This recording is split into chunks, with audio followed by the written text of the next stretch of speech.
충격적인 일이 발생했습니다. 러시아 군사 전문가가 방산 강국으로 떠오른 한국을 직접 확인하기 위해 방문했는데 그가 한 말을 들은 사람들은 모두 입을 다물지 못했습니다. 도대체 무슨 일인지 알아보러 가시죠. 저는 알렉세이 페트로프, 러시아 군사 전문가이자 퇴역 장성입니다. 모스크바의 차가운 겨울 아침, 군사 세미나에 참석했을 때의 일이 아직도 생생합니다. 커피 한 잔을 들고 앉아있던 저는 순간 귀를 의심했습니다. 현재 방산 시장에서 가장 주목해야 할 국가는 대한민국입니다. 발표자의 말에 저도 모르게 코웃음이 나왔습니다. 한국이라고요? 그 작은 나라가 방산 강국이라니 말도 안 되는 소리죠. 한국은 K2 전차, K9 자주포부터 FA-50, 경공격기까지 이제는 수출 경쟁력을 갖춘 무기체계를 독자적으로 개발하고 있습니다. 발표자의 말에 주변 동료들이 고개를 끄덕이는 모습을 보며 저는 냉소적인 미소를 지었습니다. 어리석기 짝이 없는 주장이라 생각했으니까요. 한국은 제가 너무나 잘 아는 나라였습니다. 90년대 불곰 사업 당시 러시아의 T-80U 전차와 BMP-3 보병 전투 차량을 도입하던 그 한국 말입니다. 세미나가 끝나고 저는 옛 동료 블라디미르와 함께 보드카 한 잔을 기울였습니다. 알렉세이, 그 발표 내용이 사실일 수도 있어. 한국은 정말 빠르게 성장하고 있다고 들었어. 블라디미르의 말에 저는 고개를 절레절레 흔들었죠. 말도 안 되는 소리야. 내가 직접 자문했던 불곰 사업 때만 해도 러시아 무기 없이는 한 발짝도 못 나가던 나라였어. 그들의 국방 기술은 우리에 비하면 한참 뒤처져 있었지. 창밖으로 내리는 눈을 바라보며 저는 과거를 회상했습니다. 1996년 T-80U 전차 도입 과정에서 한국 대표단을 만났던 날이 떠올랐죠. 그들의 눈에 담긴 경외심, 러시아 무기 기술에 대한 감탄, 그때 느꼈던 자부심이 다시 가슴을 채웠습니다. 한국은 여전히 우리 기술을 따라올 수 없어. 잊지 마, 블라디미르. 우리는 세계 최고의 무기 제조국 중 하나라고. 제 말에 블라디미르는 잠시 침묵했다가 조용히 말했습니다. 그럼 직접 가서 확인해보는 건 어때? 다음 주에 서울에서 국제방산 전시회가 열린다고 들었어. 순간 저는 흥미로운 도전이라 생각했습니다. 제 눈으로 직접 확인해서 한국의 허세를 밝혀내는 것, 그리고 그 사실을 모스크바에 돌아와 모두에게 알리는 것이죠. 좋아, 가보지. 내 눈으로 직접 확인해서 한국 방산이 얼마나 뻥튀기 됐는지 증명해 보이겠어. 그날 밤 호텔방으로 돌아와 서울행 비행기 티켓을 예약했습니다. 창문 너머로 모스크바의 붉은 광장이 눈부신 조명 아래 빛나고 있었죠. 마음 한편에서는 묘한 흥분감이 일었습니다. 한국이 정말 그렇게 발전했을까? 아니죠. 불가능합니다. 30년 가까이 군사 전문가로 일해온 제가 모를 리 없습니다. 여권과 준비물을 챙기며 저는 블라디미르에게 메시지를 보냈습니다. 내 생각이 맞다는 걸 증명하고 돌아오겠네. 한국은 여전히 우리의 그림자 속에 있을 테니까. 비행기 티켓을 손에 쥐고 저는 만족스러운 미소를 지었습니다. 이번 여행은 제 자부심을 다시 한번 확인하는 여정이 될 것이라 확신했으니까요. 러시아의 군사 기술을 따라올 나라는 없습니다. 특히 불과 30년 전만 해도 우리 무기를 사가던 작은 나라 한국은 더더욱 아니죠. 하지만 그때 저는 몰랐습니다. 이 여행이 제 인생에서 가장 충격적인 경험 중 하나가 될 거라는 사실을요. 저는 그저 오만한 자신감으로 가득 찬 채 서울행 비행기에 오를 준비를 했습니다. 러시아의 자부심을 안고서 말이죠. 탑승을 시작합니다. 모스크바발 서울행 비행기는 지금부터 우선 탑승자를 모시겠습니다. 셰레메티예보 국제공항의 스피커에서 흘러나오는 안내방송에 저는 여권을 다시 한번 확인했습니다. 사실 비행기 탑승 직전까지도 마음 한켠에선 이 여행이 시간 낭비라는 생각이 들었죠. 한국이 러시아를 능가한다고? 웃기는 소리입니다. 알렉세이, 출발하기 전에 전화해서 다행이네. 통화 버튼을 누르자 블라디미르의 목소리가 들려왔습니다. 그의 목소리에는 묘한 흥분감이 묻어 있었어요. 방금 새 소식을 들었어. 폴란드가 러시아 전차 대신 한국의 K2 전차를 대량 도입하기로 했대. 계약 규모만 해도 46억 달러라고 하더군. 순간 가슴 한쪽이 불편해졌습니다. 폴란드는 과거 우리 무기의 주요 수입국이었는데 이제 한국 무기를 선택했다니요. 그럴 리가 없어. 아마도 값싼 가격 때문이겠지. 품질이 좋아서는 절대 아니야. 제 말에 블라디미르는 잠시 침묵했다가 조용히 말했습니다. 이번 방산 전시회에선 정말 눈을 크게 뜨고 봐야 할 것 같아. 폴란드뿐만 아니라 노르웨이, 터키, 심지어 이집트까지 한국 무기를 구매하고 있다고 하더군. 비행기 게이트 앞에 서서 저는 잠시 말을 잃었습니다. 이 뉴스가 사실이라면, 아니, 그럴 리 없어요. 분명 과장된 소문일 겁니다. 마지막 탑승 안내입니다. 저는 서둘러 통화를 마쳤습니다. 직접 가서 확인해 보겠어. 만약 이 모든 게 사실이라면 러시아 방산의 미래가 위태로울 수도 있겠군. 하지만 그럴 리가 없지. 비행기에 올라 창가 자리에 앉아 모스크바의 설경을 바라봤습니다. 제 마음속엔 의문이 일기 시작했죠. 정말 한국이 그렇게 발전했을까? 제가 이토록 확신에 차 있던 러시아. 무기의 우월성에 금이 가기 시작한 순간이었습니다. 10시간의 비행 동안 저는 불곰 사업 당시의 문서들을 태블릿으로 다시 살펴봤습니다. 1991년부터 시작된 불곰 사업, 러시아의 T-80U 전차, BMP-3 장갑차, 대공 미사일 시스템까지. 그 당시 한국은 전투기를 자체 개발하는 꿈조차 꾸지 못했습니다. 그들은 우리의 기술을 간절히 원했고 우리는 그들에게 기꺼이 판매했죠. 그때 제가 느꼈던 우월감이 다시 마음속에서 솟아올랐습니다. 하지만 한 가지 기억도 함께 떠올랐습니다. 한국 기술자들의 끈질긴 질문들. 그들은 단순히 운영 방법만 배우려 하지 않았습니다. 어떻게 작동하는지, 왜 그런 설계를 했는지, 더 개선할 방법은 없는지, 때로는 짜증날 정도로 세세한 질문들이 이어졌죠. 혹시 이 기술을 복제하려는 건가요? 당시에 제가 농담처럼 던진 말을 그들은 진지하게 받아들였습니다. 복제가 아닙니다. 더 발전시키는 겁니다. 그 젊은 한국 엔지니어의 대답이 갑자기 의미심장하게 들려왔습니다. 가볍게 여겼던 그 말이 지금 생각해보니 가슴을 불편하게 만들었죠. 비행기가 인천 상공에 접어들 무렵 기내 창문으로 드넓은 서해가 보였습니다. 저는 문득 폴란드, 노르웨이 같은 유럽 국가들이 왜 한국 무기를 선택했는지 진짜 이유가 궁금해졌습니다. 값싼 가격 때문일까요? 아니면 정말 그 품질 때문일까요? 이제 곧 인천국제공항에 착륙합니다. 승객 여러분께서는 안전벨트를 매주시기 바랍니다.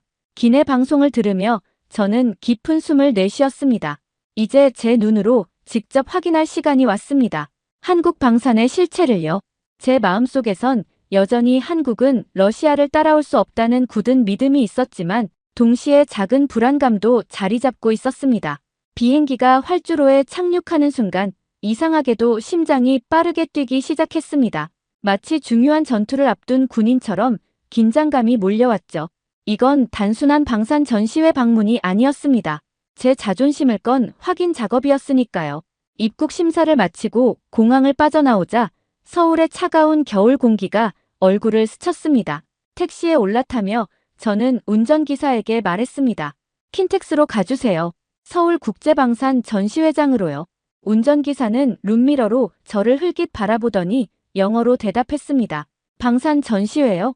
외국에서 오셨나 보네요. 어느 나라에서 오셨습니까? 러시아입니다. 제 대답에 운전기사의 눈이 반짝였습니다. 아, 러시아요. 예전에 우리나라가 러시아 무기를 많이 수입했었죠. T-80 전차 같은 것들. 하지만 이제는 우리가 무기를 수출하는 나라가 됐답니다. 세계 8위 방산 수출국이라고 하더군요. 운전기사의 자랑스러운 말투에 저는 무언가 반박하고 싶었지만 말을 꺼내지 못했습니다. 대신 창밖으로 펼쳐진 서울의 풍경을 바라봤죠. 높은 빌딩들, 반짝이는 네온사인, 정돈된 도로. 모스크바와는 다른 분위기였습니다. 택시는 곧 거대한 전시장 앞에 도착했습니다. 입구에는 서울국제방산 전시회라는 현수막이 걸려 있었고 다양한 국적의 사람들이 드나들고 있었습니다. 저는 깊은 숨을 들이마시며 전시장으로 향했습니다. 이제 진실을 확인할 시간입니다.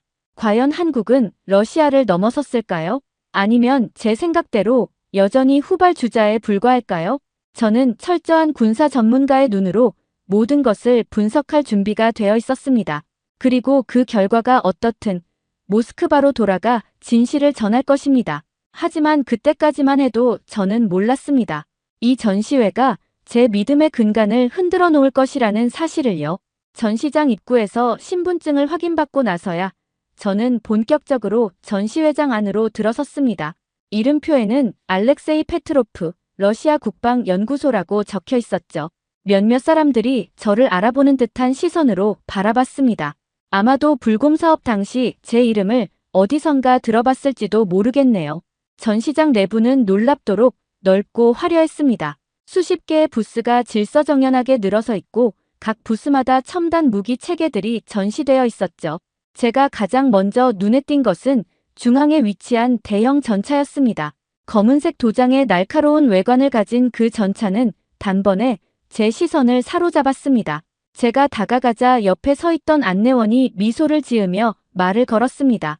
이것은 우리의 주력 전차인 K2 흑표 블랙 팬서입니다. 현재 세계에서 가장 발전된 전차 중 하나로 평가받고 있죠.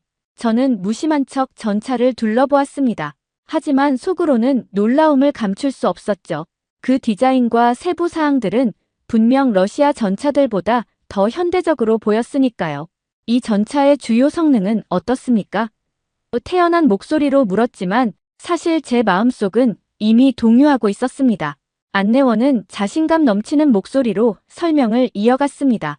K2는 1500마력 엔진의 자동장전 시스템, 첨단 표적 추적 레이더, 그리고 능동 방어 시스템까지 갖추고 있습니다.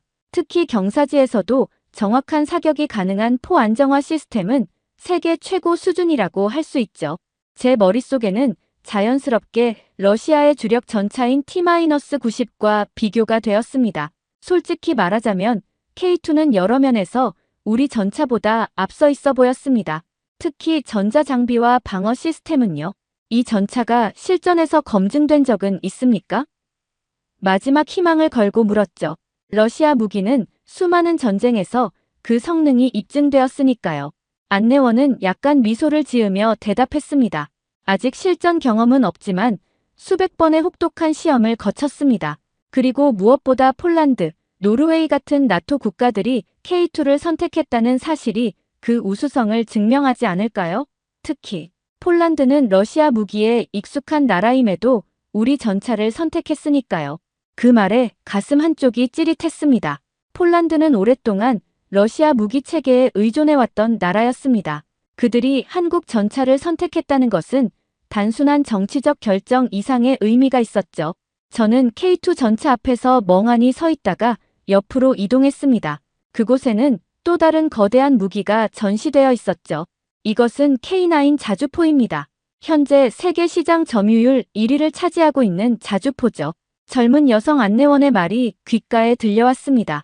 제 앞에는 위협적인 모습의 자주포가 놓여 있었습니다. 그 크기와 디자인은 분명 러시아의 많은 자주포 모델들보다 인상적이었죠. K9은 현재 핀란드, 에스토니아, 호주, 이집트, 인도 등 세계 각국에 수출되고 있습니다. 특히 나토 국가들이 러시아제 대신 우리 자주포를 선택하는 추세입니다. 안내원의 말에 저는 껄끄러운 기분을 느꼈습니다. 러시아제 대신이라는 표현이 꽤나 거슬렸거든요. 하지만 반박할 말이 생각나지 않았습니다. 사실이니까요. K9 자주포를 둘러보며 저는 그 정교한 디자인에 감탄할 수밖에 없었습니다. 52구 경장 155mm 주포, 첨단 화력 통제 시스템, 자동화된 포탄 장전 장치. 이 모든 것이 러시아의 자주포들보다 더 발전된 기술로 보였습니다. 알렉세이 페트로프 씨, 맞으신가요? 갑작스럽게 이름이 불리자 저는 깜짝 놀라 뒤를 돌아봤습니다. 정장 차림의 중년 남성이 저를 향해 걸어오고 있었죠. 네, 맞습니다만. 저는 김민호라고 합니다. 한국방위사업청 국제협력관이죠. 러시아에서 오신 귀한 손님을 위해 특별 안내를 해드리려고 합니다. 김민호는 완벽한 러시아어로 저에게 말을 걸었습니다. 저는 놀라움을 감추지 못했죠. 그는 제 방문을 미리 알고 있었던 것 같았습니다. 놀라셨나요? 불곰 사업 때 저희가 얼마나 많은 것을 배웠는지 기억하십니까? 러시아어도 그중 하나였죠. 그의 미소 속에는 자부심과 함께 약간의 도전적인 빛이 느껴졌습니다. 마치 우리는 당신들로부터 배웠지만 이제는 그것을 뛰어넘었다고 말하는 듯 했죠. 김민호의 안내로 저는 전시장 구석구석을 둘러보기 시작했습니다. 그가 특별히 강조한 것은 한국의 무기 수출 현황이었습니다. 현재 우리는 세계 8위 방산 수출국입니다. 특히 K9 자주포는 세계 시장의 절반 이상을 차지하고 있죠. 그리고 K2 전차의 폴란드 수출 계약은 우리 방산 역사상 최대 규모입니다. 그의 말 한마디 한마디가 제 자존심을 건드렸습니다. 과거 우리로부터 무기를 사가던 나라가 이제는 세계 시장에서 러시아와 경쟁하고 있다니요. 심지어 일부 분야에서는 이미 우리를 앞서고 있었습니다. 여기 이 구역은 우리 해군 장비들입니다. 김민호의 안내에 따라 저는 함정 모형과 미사일 시스템이 전시된 구역으로 이동했습니다. 그곳에서 본 한국의 해군 기술력은 또 다른 충격이었습니다. 이것은 우리의 잠수 한발사 탄도미사일 기술입니다. 러시아, 미국, 프랑스, 영국, 중국, 인도에 이어 세계 7번째로 개발에 성공했지요. 제 앞에는 정교한 미사일 모형이 있었습니다. 한국이 SLBM 기술을 보유하고 있다는 사실은 몰랐던 정보였습니다. 사실 제가 알고 있던 한국은 여전히 기초적인 방산 기술에만 의존하고 있는 국가였으니까요. 놀라셨군요. 페트로프 씨. 불곰 사업 당시 우리는 러시아에게 많은 빚을 졌습니다. 하지만 그것은 단지 시작에 불과했어요. 우리는 배우고 연구하고 발전시켰습니다. 김민호의 눈빛에는 자신감과 자부심이 가득했습니다. 저는 그 순간 처음으로 인정할 수밖에 없었습니다. 한국은 더 이상 과거의 한국이 아니었습니다. 그들은 놀라운 속도로 발전해 있었고 일부 분야에서는 이미 러시아를 넘어서고 있었죠. 전시장을 나오며 저는 묘한 기분에 사로잡혔습니다. 제가 그토록 확신했던 러시아의 우월성이 흔들리기 시작한 것이죠. 하지만 여전히 제 마음속에는 작은 의구심이 남아 있었습니다. 과연 이 모든 것이 실제로 구현 가능한 기술일까? 혹시 전시용으로만 과장된 것은 아닐까? 호텔로 돌아가는 길, 제 머릿속은 복잡한 생각들로 가득 찼습니다. 지금까지 본 것들은 분명 인상적이었습니다. 하지만 내일 볼 공군력과 첨단 무기 시스템들은 어떨까요? 한국이 정말로 항공 우주 분야에서도 러시아를 따라잡았을까요? 호텔방에 들어서며 저는 창밖으로 보이는 서울의 밤 풍경을 바라봤습니다. 반짝이는 도시의 불빛들이 마치 방산 전시회에서 봤던 첨단 무기들의 정밀한 전자 장비처럼 빛나고 있었죠. 그 순간 저는 깨달았습니다. 이 여행은 제 예상보다 훨씬 더 충격적인 경험이 될 것이라는 사실을요. 호텔에서의 아침은 꽤 불편했습니다. 저는 평소보다 일찍 잠에서 깨어 창밖으로 보이는 서울의 아침 풍경을 바라봤죠. 어제 본 K2 전차와 K9 자주포의 이미지가 계속해서 머릿속을 맴돌았습니다. 제 평생 쌓아온 러시아 무기의 우월성에 대한 믿음이 흔들린 첫 경험이었으니까요. 이건 분명 전시용으로 과장된 거야. 실제 성능은 크게 다를 거야.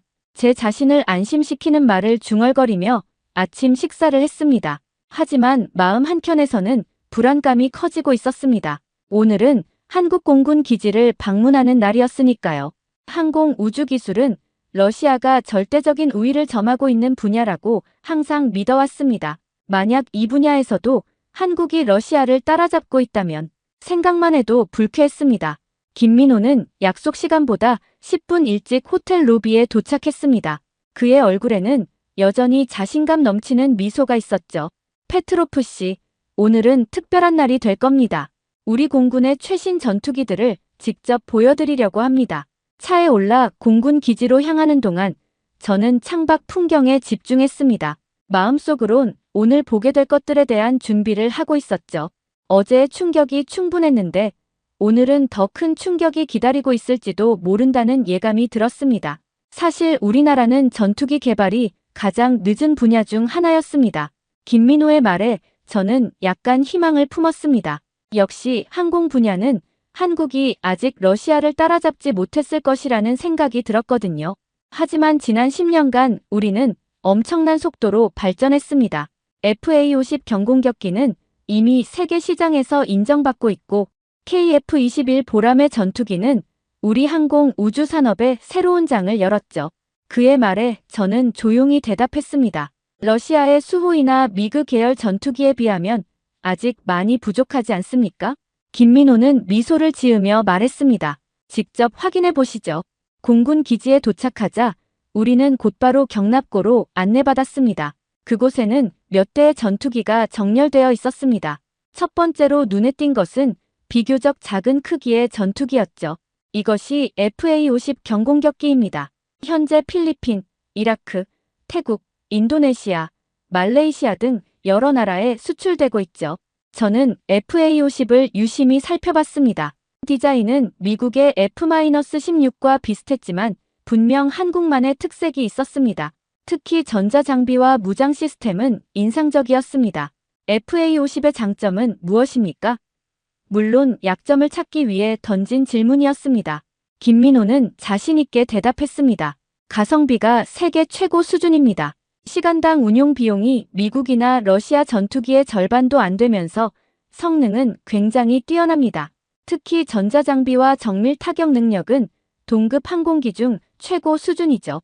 제 귀에 러시아 전투기라는 단어가 들어올 때마다 가슴이 조금씩 불편해졌습니다. 한국인들이 러시아 무기와 자국 무기를 비교하는 것 자체가 이상했으니까요. 불과 30년 전만 해도 러시아 무기를 간절히 원하던 나라였는데 말입니다. 그리고 이쪽으로 오시면 우리의 자랑, KF-21 보라매를 보여드리겠습니다. 우리는 더 큰 경납고로 이동했습니다. 그곳에는 날카로운 모습의 전투기가 서 있었습니다. 스텔스 디자인과 첨단 무장 시스템을 갖춘 그 전투기는 첫눈에 강렬한 인상을 줬습니다. 이것이 KF-21 보라매입니다. 4.5세대 전투기로 현재 마지막 시험 비행 단계에 있습니다. 내년부터 본격적인 양산에 들어갈 예정이죠. 저는 KF-21을 자세히 살펴봤습니다. 그 디자인과 스펙은 분명 러시아의 Su-57과 비교해도 뒤떨어지지 않아 보였습니다. 물론 완전한 5세대 전투기는 아니었지만 한국이 자체적으로 이런 전투기를 개발했다는 사실 자체가 충격적이었습니다. KF-21의 주요 성능은 어떻습니까? 김민호는 열정적으로 설명했습니다. 마하 1.8의 최대 속도, 2,900km의 전투 반경, 그리고 10개의 무장 포인트를 갖추고 있습니다. 특히 AESA 레이더와 첨단 항전 장비는 세계 최고 수준이죠. 그의 설명을 들으며 저는 러시아의 Su-57과 자연스럽게 비교하고 있었습니다.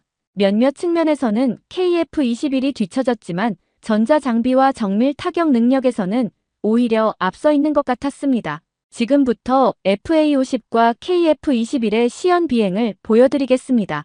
우리는 활주로 근처의 관제탑으로 이동했습니다. 그곳에는 이미 여러 국가의 군사 전문가들이 모여 있었습니다. 저는 그들 사이에서 유럽과 중동, 남미에서 온 인사들을 알아볼 수 있었습니다. 모두 진지한 표정으로 활주로를 주시하고 있었죠. 얼마 후 FA-50 2대가 이륙을 준비했습니다. 엔진 소리가 울려 퍼지며 두 전투기는 놀라운 가속으로 하늘로 솟아올랐습니다. 그들의 기동은 매끄럽고 정확했습니다. 특히 저공 비행과 급선회 동작은 인상적이었죠. FA-50의 시연이 끝나고 이번에는 KF-21이 이륙했습니다. 더 큰 엔진 소리와 함께 KF-21은 놀라운 속도로 하늘로 치솟았습니다. 그리고 이어진 고난도 기동들. 제 눈을 의심할 수밖에 없었습니다. 그 전투기는 마치 수호이-57처럼, 아니 어떤 면에서는 더 유연하게 움직이는 것 같았습니다. 저 전투기는 완전히 한국 기술로 만든 겁니까? 김민호는 자부심 가득한 얼굴로 대답했습니다. 엔진은 아직 미국 기술을 기반으로 하고 있지만 그 외 대부분의 시스템은 우리 기술입니다. 특히 전자장비와 무장 시스템은 100% 국산화에 성공했죠. 주변에 있던 다른 나라 전문가들이 감탄의 소리를 내는 것이 들렸습니다. 아랍 국가에서 온 것으로 보이는 한 남성은 계속해서 메모를 하고 있었고, 유럽에서 온 여성 전문가는 동료와 흥분된 목소리로 대화를 나누고 있었습니다. 이 전투기들의 관심을 보이는 국가들이 많습니까?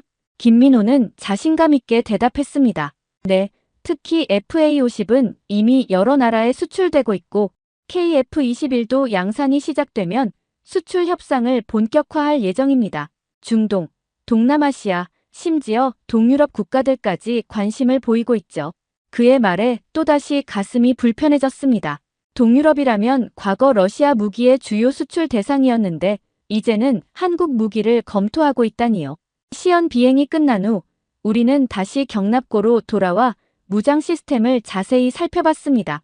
한국이 자체 개발한 공대공, 공대지 미사일들, 그것들의 정밀도와 파괴력에 대한 설명을 들으며 저는 점점 더 무거운 기분에 빠져들었습니다. 그리고 이것은 우리의 최신 정찰 드론 시스템입니다. 김민호가 가리킨 곳에는 첨단 디자인의 드론이 전시되어 있었습니다. 스텔스 형태의 그 드론은 러시아의 최신 모델보다도 더 발전된 형태로 보였습니다. 이 드론은 인공지능 기반의 자율 비행 시스템을 갖추고 있습니다. 인간의 개입 없이도 정찰 임무를 수행할 수 있죠. 그의 설명을 들으며 저는 더 이상 의심할 여지가 없었습니다. 한국은 이제 방산 강국이 되어 있었습니다. 특히 전자장비와 정밀 무기 시스템에서는 러시아를 앞서고 있는 것처럼 보였습니다. 공군 기지를 떠나는 차 안에서 저는 묵묵히 창밖을 바라봤습니다. 제 믿음의 근간이 완전히 흔들린 기분이었습니다. 과거 러시아 무기에 의존하던 한국이 이제는 세계 방산 시장에서 러시아와 경쟁하고 심지어 일부 분야에서는 앞서 나가고 있다는 현실을 받아들이기 힘들었습니다. 페트로프 씨, 생각이 많으신 것 같네요. 김민호의 말에 저는 깊은 한숨을 내쉬었습니다. 솔직히 말하자면 놀랐습니다. 한국의 방산 기술이 이렇게까지 발전해 있을 줄은 몰랐군요. 그는 미소를 지으며 대답했습니다. 우리는 빠르게 배우고 더 빠르게 발전하는 국가입니다. 불곰 사업 당시 러시아에게 배운 것들이 우리 발전의 토대가 되었지요. 하지만 우리는 거기서 멈추지 않았습니다. 그의 말에는 자부심과 함께 감사의 마음도 담겨 있었습니다. 그것이 오히려 더 가슴을 아프게 했습니다. 우리가 가르쳤던 제자가 이제는 스승을 넘어서고 있었으니까요. 호텔로 돌아오는 길, 저는 블라디미르에게 짧은 메시지를 보냈습니다. 한국은 더 이상 과거의 한국이 아니다. 자세한 이야기는 돌아가서 하겠네. 메시지를 보낸 후 저는 창밖으로 흐르는 서울의 풍경을 바라봤습니다. 고층 빌딩들, 정돈된 도로, 첨단 기술의 흔적이 곳곳에 넘쳐났습니다. 이곳은 30년 전 제가 알던 한국과는 완전히 다른 나라였습니다. 그리고 그 변화의 속도는 러시아조차 따라잡기 힘든 것이었습니다. 내일은 현대방산 기술 세미나가 예정되어 있었습니다. 오늘 본 충격적인 현실 이후에 또 어떤 놀라움이 저를 기다리고 있을지 상상조차 하기 싫었습니다. 하지만 한 가지는 확실했습니다. 저는 더 이상 예전의 자신감 넘치는 알렉세이 페트로프가 아니었습니다. 러시아의 군사적 우월성에 대한 제 확신은 이미 크게 흔들리고 있었으니까요. 절정 플라트 포인트 2. 방산 전시회 마지막 날, 현대방산 기술 세미나가 열리는 대형 컨퍼런스 홀로 향하는 발걸음이 무거웠습니다. 지난 이틀간 제가 본 것들은 제 신념의 근간을 흔들어 놓았습니다. 전차, 자주포, 전투기, 모든 분야에서 한국은 놀라운 발전을 이루어냈고 일부 영역에서는 러시아를 앞서고 있었습니다. 이제 마지막 세미나에서는 또 어떤 충격적인 현실을 마주하게 될지 마음의 준비를 하고 있었습니다. 페트로프 씨, 이쪽 자리에 앉으시죠. 여기서 발표를 가장 잘 볼 수 있습니다. 김민호가 첫 줄 가운데 좌석을 가리켰습니다. 마치 고의적으로 저를 모든 발표의 중심에 두려는 것 같았죠. 아마도 러시아 군사 전문가가 한국 방산의 현실을 직시하는 모습을 지켜보고 싶었던 것 같습니다. 저는 자리에 앉으며 주변을 둘러봤습니다. 세미나장은 이미 각국의 방산 전문가들로 가득 차 있었습니다. 유럽, 중동, 아시아 각국에서 온 전문가들이 진지한 표정으로 앞을 주시하고 있었죠. 그 모습을 보니 한국 방산에 대한 세계의 관심이 얼마나 큰지 실감할 수 있었습니다. 오늘 세미나는 한국 방산의 현재와 미래라는 주제로 진행됩니다. 사회자의 말과 함께 세미나가 시작되었습니다. 첫 번째 발표자는 한국방위사업청의 고위 관계자였습니다. 한국방산산업은 지난 20년간 연평균 8.5%의 성장률을 기록하며 세계 방산 시장에서 그 위상을 높여왔습니다. 현재 우리는 세계 8위 방산 수출국으로 특히 일부 무기 체계에서는 세계 시장 점유율 1위를 차지하고 있습니다. 그의 발표 화면에는 한국 방산 수출의 증가 추세를 보여주는 그래프가 나타났습니다. 2000년대 초반 미미한 수준이던 수출액이 2020년대에 들어서며 급격히 증가하는 모습이 선명했습니다. 특히 주목할 점은 최근 들어 유럽 국가들로의 수출이 크게 증가했다는 것입니다. 폴란드와의 K2 전차, K9 자주포 계약은 총 151억 달러 규모로 한국 방산 역사상 최대 수출 계약이었죠. 발표자의 말에 저는 깊은 한숨을 내쉬었습니다. 폴란드는 오랫동안 러시아와 소련의 무기에 의존해왔던 나라였습니다. 그들이 이제 한국 무기를 선택한다는 것은 러시아 방산의 위기를 상징적으로 보여주는 것 같았습니다. 다음 발표자는 한국의 대표적인 방산 기업 사장이었습니다. 우리는 더 이상 외국 무기를 모방하거나 라이센스 생산하는 단계를 넘어섰습니다. 이제 우리는 독자적인 기술력으로 세계 최고 수준의 무기를 개발하고 있습니다. 그의 말에 가슴 한켠이 아팠습니다. 불과 30년 전 한국은 러시아의 T-80U 전차를 도입하며 우리 기술을 배우려 했던 나라였습니다. 그런데 이제는 자신들의 기술로 전차를 만들어 세계 시장에 수출하고 있었죠. 특히 우리는 전자장비와 정밀 타격 시스템에서 세계적 경쟁력을 갖추고 있습니다.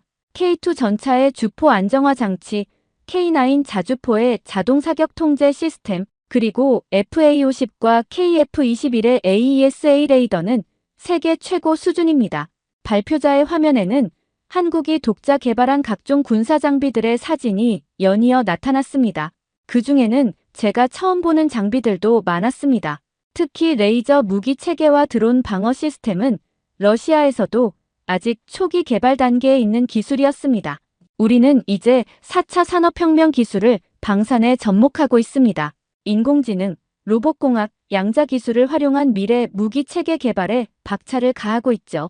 그의 발표가 진행될수록 저는 점점 더 현실을 직시할 수밖에 없었습니다. 한국은 단순히 러시아를 따라잡은 것이 아니라 일부 분야에서는 이미 앞서 나가고 있었고 미래 기술에 대한 투자도 적극적으로 진행하고 있었습니다. 세 번째 발표자는 한국국방과학연구소의 연구원이었습니다.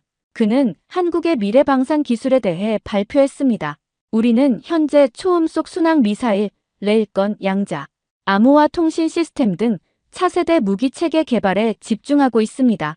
특히 우주방위 시스템은 우리의 새로운 도전 분야입니다. 그의 발표 화면에는 한국이 개발 중인 첨단 무기 체계의 개념도가 나타났습니다. 그 중에는 러시아도 아직 완성하지 못한 기술들이 많았습니다. 특히 인공지능 기반 전장 관리 시스템은 놀라울 정도로 발전된 모습이었습니다. 우리는 이제 더 이상 수입 무기에 의존하지 않고 오히려 수출로 무기 강국이 되었습니다. 그리고 앞으로는 세계 방산 시장을 선도하는 기술 강국으로 도약할 것입니다. 연구원의 말이 제 귀에 깊이 박혔습니다. 더 이상 수입 무기에 의존하지 않는다. 그 말은 과거 러시아에 의존했던 시대가 완전히 끝났다는 의미였습니다. 발표가 끝나고 질의응답 시간이 시작되었습니다. 여러 국가의 전문가들이 다양한 질문을 던졌고 한국 측 발표자들은 자신감 넘치는 답변으로 그들을 만족시켰습니다. 그때 김민호가 저를 향해 말했습니다. 페트로프 씨도 질문이 있으시지 않습니까? 러시아 전문가의 의견을 듣고 싶습니다. 순간 모든 시선이 저에게 집중되었습니다. 저는 자리에서 천천히 일어났습니다. 마음속에는 복잡한 감정이 교차했지만 전문가로서의 자존심을 지키려 했습니다. 불곰 사업 당시 한국의 전차 기술을 전수했던 러시아 전문가로서 질문이 있습니다. 한국 무기의 실전 경험이 부족하다는 점은 어떻게 극복하고 계십니까? 제 질문에 한국방위사업청 관계자가 답변했습니다. 좋은 질문입니다. 우리는 그 한계를 인정합니다. 하지만 우리는 극한의 환경 시험과 시뮬레이션을 통해 최대한 실전과 유사한 조건에서 검증을 진행하고 있습니다. 또한 실전 경험이 풍부한 국가들과의 협력을 통해 그 간극을 좁히고 있습니다. 그의 답변은 솔직하면서도 자신감이 넘쳤습니다. 그것이 오히려 더 설득력 있게 느껴졌습니다. 이어서 그는 스크린을 가리키며 말했습니다. 이것은 현재 세계 방산 시장에서 러시아 무기 대신 한국 무기를 선택한 국가들의 목록입니다. 스크린에는 긴 목록이 나타났습니다. 폴란드, 노르웨이, 터키, 이집트, 인도네시아, 필리핀, 말레이시아. 과거 러시아 무기의 주요 수입국이었던 나라들이 대거 포함되어 있었습니다. 우리는 러시아 무기의 장점을 인정하고 배웠습니다. 그리고 그것을 바탕으로 더 발전시켰습니다. 이제 많은 국가들이 우리 무기 체계의 우수성을 인정하고 있습니다. 그 순간 제 마음속에서 마지막 저항이 무너졌습니다. 스크린에 나열된 국가들, 그들이 선택한 한국 무기들. 이 모든 것이 부정할 수 없는 현실이었습니다. 러시아 무기가 세계 시장에서 한국 무기에 의해 대체되고 있다는 현실을요. 세미나가 끝나고 저는 묵묵히 자리에서 일어났습니다. 김민호가 다가와 물었습니다. 어떠셨습니까? 페트로프 씨, 우리 한국 방산의 현실에 대해 어떻게 생각하시나요? 저는 잠시 침묵하다가 솔직한 답변을 했습니다. 인정할 수밖에 없군요. 한국은 이제 방산 강국입니다. 러시아도 배울 점이 많을 것 같습니다. 제 말에 김민호의 얼굴에 미소가 번졌습니다. 그것은 승리의 미소가 아니라 인정받은 데 대한 깊은 만족감이 담긴 미소였습니다. 감사합니다. 페트로프 씨. 우리는 여전히 러시아를 존경합니다. 불곰 사업은 우리 방산의 중요한 토대가 되었으니까요. 하지만 제자가 스승을 넘어서는 것은 어쩌면 자연스러운 일인지도 모릅니다. 그의 말에 저는 쓴웃음을 지었습니다. 제자가 스승을 넘어섰다는 말이 가슴 깊이 꽂혔습니다. 호텔로 돌아오는 차 안에서 저는 침묵 속에 잠겼습니다. 지난 3일간 본 모든 것들이 머릿속을 맴돌았습니다. K2 전차, K9 자주포, FA-50 경공격기, KF-21 보람의 전투기, 그리고 그 무기들을 구매하기 위해 줄을 서 있는 세계 각국의 목록들. 호텔방에 들어서자 저는 곧바로 창가로 걸어갔습니다. 서울의 야경이 눈부신 불빛으로 가득했습니다. 그 불빛들이 마치 한국 방산의 밝은 미래를 상징하는 것 같았습니다. 창가에 서서 저는 깊은 한숨을 내쉬었습니다. 러시아 무기가 다 대체됐네. 이제 우리의 시대는 저물어가고 있는 건가. 그 순간 평생 간직해온 러시아 군사기술에 대한 자부심이 완전히 무너지는 느낌이었습니다. 하지만 동시에 전문가로서의 새로운 인식도 생겨났습니다. 세계는 변하고 있었고 러시아도 그 변화에 적응해야 한다는 것을요. 저는 침대에 앉아 블라디미르에게 전화를 걸었습니다. 그는 곧바로 전화를 받았습니다. 알렉세이, 어떻게 됐나? 한국은 어떤가? 저는 잠시 말을 고르다가 솔직하게 말했습니다. 블라디미르, 우리는 큰 착각을 하고 있었어. 한국은 이미 우리를 넘어섰어. 적어도 몇몇 분야에서는 말이야. 전화 너머로 블라디미르의 놀란 숨소리가 들렸습니다. 정말인가? 그렇게 심각한 상황인가? 심각해. 폴란드, 터키, 이집트 같은 우리의 오랜 고객들이 이제 한국 무기를 사고 있어. 그들의 기술은 놀라울 정도로 발전했어. 특히 전자장비와 정밀 타격 시스템은 우리보다 앞서 있다고 봐야 해. 블라디미르는 한동안 말이 없었습니다. 그도 이 현실을 받아들이기 힘들었을 것입니다. 알렉세이, 내가 그렇게 말한다면 정말 심각한 상황이군. 돌아오면 자세히 보고해줘. 우리도 뭔가 대책을 세워야 할 것 같아. 통화를 마치고 저는 다시 창가로 걸어갔습니다. 서울의 밤하늘에는 별들이 빛나고 있었습니다.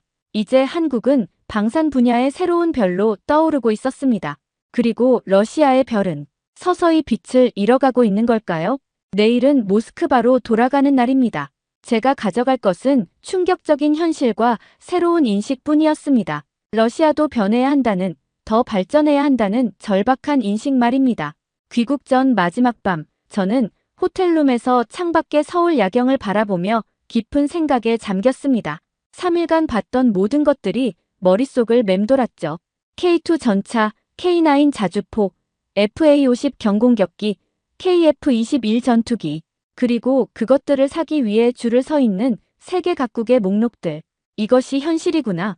저는 침대에 앉아 노트북을 펼쳤습니다. 보고서를 작성해야 했으니까요. 하지만 무슨 말을 써야 할지 망설여졌습니다. 한국이 러시아를 넘어섰다고 솔직하게 적어야 할까요? 아니면 약점을 부각시켜 러시아의 자존심을 지켜야 할까요? 한참을 고민하다 저는 결국 진실을 적기로 했습니다. 한국 방산은 더 이상 과소평가할 수 없는 수준에 도달했고 러시아도 이 현실을 직시해야 했습니다. 보고서를 완성한 후 저는 다시 창가로 걸어갔습니다. 서울의 밤하늘에 빛나는 수많은 불빛들이 마치 한국의 밝은 미래를 상징하는 것 같았습니다. 이제 한국이 우리를 넘어섰다. 나는 옛날 생각에만 사로잡혀 있었던 것 같다. 깊은 한숨과 함께 저는 과거 불곰 사업 당시를 회상했습니다. 그때 한국 엔지니어들이 던졌던 끝없는 질문들, 그들의 열정적인 눈빛, 배움에 대한 갈증, 그 모습들이 이제야 새롭게 이해되었습니다. 그들은 단순히 배우는데 그치지 않고 더 발전시킬 계획이었던 것이죠. 블라디미르에게 마지막 메시지를 보냈습니다. 한국은 더 이상 과거의 한국이 아니었다. 우리가 준비해야 할 때야. 창밖을 바라보며 저는 중얼거렸습니다. 한국은 더 이상 과거의 한국이 아니었다. 그들은 이제 우리의 경쟁자가 됐다. 내일 모스크바로 돌아가면 많은 것들이 달라질 것입니다. 저의 보고서는 러시아 방산 전략의 새로운 관점을 제시할 것이고 아마도 많은 논쟁을 불러일으킬 것입니다. 하지만 그것이 필요한 변화의 시작일지도 모르겠습니다. 마지막으로 서울 야경을 바라보며 저는 한국의 발전에 경의를 표했습니다. 경쟁자로서 존중하는 마음이 생겨났으니까요. 모스크바로 돌아온 지 일주일 후 저는 국방부 주최 군사 세미나의 발표자로 섰습니다. 강당은 러시아 군사 전문가들로 가득 차 있었고 모두 저의 한국 방문 결과에 귀를 기울였습니다. 한국은 더 이상 우리가 알던 그 한국이 아닙니다. 제 발표가 시작되자 청중들 사이에서 작은 술렁임이 일었습니다. 아마도 그들은 제가 한국 방산의 약점을 지적하며 러시아의 우월성을 강조할 것이라 기대했을 테니까요. 한국은 이제 방산 강국으로 우뚝 섰습니다. K2 전차와 K9 자주포는 세계 최고 수준의 성능을 자랑하며 폴란드와 같은 전통적인 러시아 무기 수입국들이 이제는 한국 무기를 선택하고 있습니다. 청중들의 표정이 점점 심각해졌습니다. 제가 준비한 영상과 사진들, 기술 데이터들은 한국 방산의 발전상을 명확히 보여주고 있었으니까요. 불곰 사업을 통해 우리의 기술을 배운 한국은 이제 그것을 뛰어넘어 세계 방산 시장에서 러시아의 경쟁자가 되었습니다. 특히 전자장비와 정밀 타격 시스템에서는 우리보다 앞서 있다고 평가해야 합니다. 발표가 끝나고 질의응답 시간, 한 고위 장성이 물었습니다. 페트로프, 당신은 정말 한국이 러시아를 능가했다고 생각하는가? 저는 잠시 침묵했다가 확신에 찬 목소리로 대답했습니다. 일부 분야에서는 그렇습니다. 우리가 이 현실을 인정하고 변화하지 않는다면 세계 방산 시장에서 우리의 위치는 계속 약화될 것입니다. 그날 저녁 블라디미르와 함께 모스크바의 한 레스토랑에서 식사를 했습니다. 그는 제 발표를 들었다며 놀라움을 감추지 못했습니다. 솔직히 말해서 알렉세이, 너무 충격적이었어. 하지만 내 말이 맞다면 우리도 변해야 해. 저는 고개를 끄덕였습니다. 우리는 과거의 영광에 안주해 있었어. 변화의 시간이야. 발표가 끝난 후 저는 모스크바 강변을 따라 홀로 걸었습니다. 차가운 겨울바람이 뺨을 스쳤지만 마음은 이상하게 편안했습니다. 오랫동안 지켜온 자부심이 무너졌음에도 불구하고 솔직한 현실을 직시하고 나니 오히려 마음이 가벼워진 것이죠. 국방부 회의실에서는 이미 제 보고서를 바탕으로 러시아 방산 개혁에 대한 논의가 시작되었다고 들었습니다. 저의 충격적인 증언이 변화의 촉매제가 된 것이죠. 한국을 우습게 봤던 내 오만함이 부끄럽다. 저는 벤치에 앉아 휴대폰을 꺼냈습니다. 서울에서 찍었던 사진들을 하나씩 다시 살펴봤습니다. K2 전차, K9 자주포, KF-21 전투기, 그리고 그것들을 자랑스럽게 설명하던 한국 엔지니어들의 얼굴. 특히 제 기억 속에 남아있는 건 김민호의 마지막 말이었습니다. 제자가 스승을 넘어서는 것은 어쩌면 자연스러운 일인지도 모릅니다. 그 말에 담긴 의미를 이제야 진정으로 이해했습니다. 지식과 기술의 전수는 언제나 그렇게 진화하는 것이죠.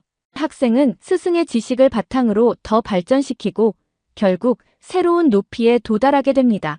휴대폰에서 서울의 야경 사진을 바라보며 저는 미소를 지었습니다.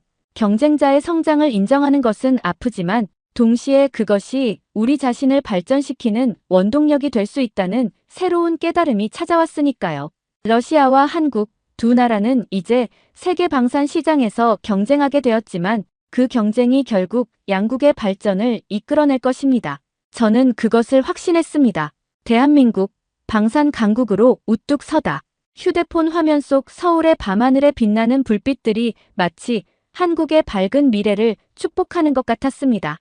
그리고 저는 그들의 발전을 진심으로 존중하는 마음으로 그 불빛을 바라봤습니다. 오늘의 이야기는 여기까지입니다. 그럼 오늘 이야기 재미있게 들으셨다면 잊지 말고 좋아요 꼭 눌러주세요. 꼭 사연 관련이 아니더라도 하실 말씀이 있으시다면 댓글도 꼭 남겨주시고요. 더 좋은 사연을 발굴해내고 여러분들께 재미있게 전달하는데 큰 힘이 됩니다. 흥미진진히 소개해드리는 다음 이야기가 듣고 싶으시다면 구독과 알림 설정하시면 빠르게 소식 들으실 수 있습니다. 그럼 저는 다시 흥미진진한 사연을 들고 찾아뵐게요. 또 만나요.